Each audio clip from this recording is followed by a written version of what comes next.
G'day peeps and welcome to another episode of What the Fact Friday. My name is Venakis and today the topic is sugar is good for you. You heard right, sugar is good for you. Well, let's have a look at this closely, hey? I love this stuff. Okay, sugar is found in various forms, right? So, we find fructose in fruit, we find lactose in milk, but today I'm going to be talking about sucrose, the stuff that you get on your kitchen table. And sucrose itself is a disaccharide. It's made up of two sugars, so it's got fructose and glucose. Goes through the digestive process, gets broken down, and gets utilized as either a fuel source or a storage. Mainly, it's meant to be used as a fuel source. Remember that, it's important. Carbohydrates are there for fuel, right? When you eat a sweet potato, that gets broken down and goes through the process and gets broken down into simple sugars. Hear the word, simple sugars. And then gets utilized as a fuel source. When you have your vegetables, the same thing happens. So why are we saying that sugar is bad for you? The dose creates the poison. Remember that. The dose that you have creates the poison. It is the overconsumption of sugar that's creating all these metabolic diseases and makes you sick. The World Health Authority recommends that you only have 10% of your total daily intake as an adult to be used as sugars. And that works out to around about 12 teaspoons of sugar or 55 grams of sugar a day. Now they're recommending, due to health issues, it would be advisable to make that half and bring it down to only 5% of your total daily nutritional intake. Why is that? Why are they pulling it back a little bit? It doesn't make sense. So let's have a look at it.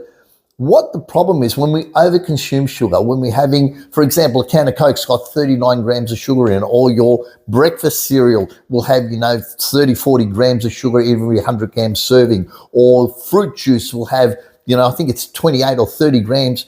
All of a sudden you're up to 100, 150 grams of sugar, and then you're putting sugar in your coffee, and then you're going to have a chocolate cake because we like chocolate cake, right? And that's loaded with sugar as well. And then we're going to have your choc chip biscuits because you like choc chip biscuits, and that's loaded with sugar. And all of a sudden you've gone right over that and you haven't even realized.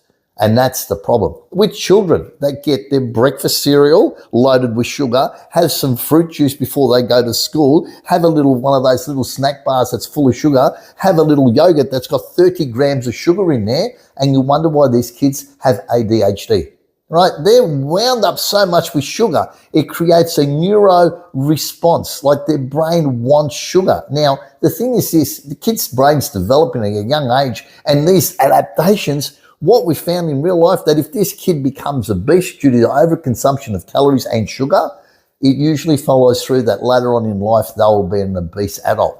So think about that with your children, right? Be a bit more aware of this. But look, the other thing, as an adult, when you're eating way too much sugar, we start to create metabolic diseases. So you start to create inflammatory markers within the body. Those inflammatory markers may lead to obesity. Obesity will then lead to type 2 diabetes. Boom, there you go.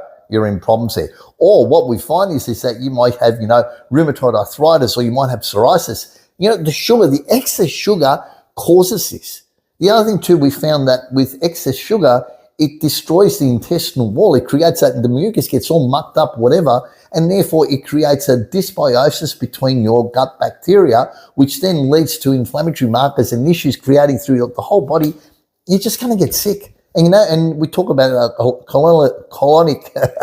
colon cancer that can be, and they're saying there could be a possibility that it's directly related to the overconsumption of sugar. Because if you're eating a lot of sugar, well, there's a good chance your diet isn't right. You're not getting plenty of fibre in there. You're not eating all the other foods. Someone like myself who eats a lot of fruit and vegetables, etc., and I'm getting a lot of sugars from the fruit, I'm getting a lot of sugars from my vegetables. There's a lot of fibre, there's a lot of non-digestible starch in there. There's all the good stuff that goes through there. So it's not an issue.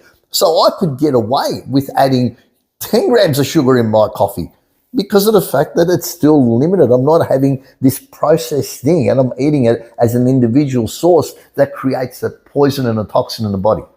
So sugar itself is not the evil. It is the dosage, the amount of sugar that you eat that can create so many problems later on in life as an adult and so many problems for your children. And here's the interesting point. I want you to know this. Sugar is not addictive.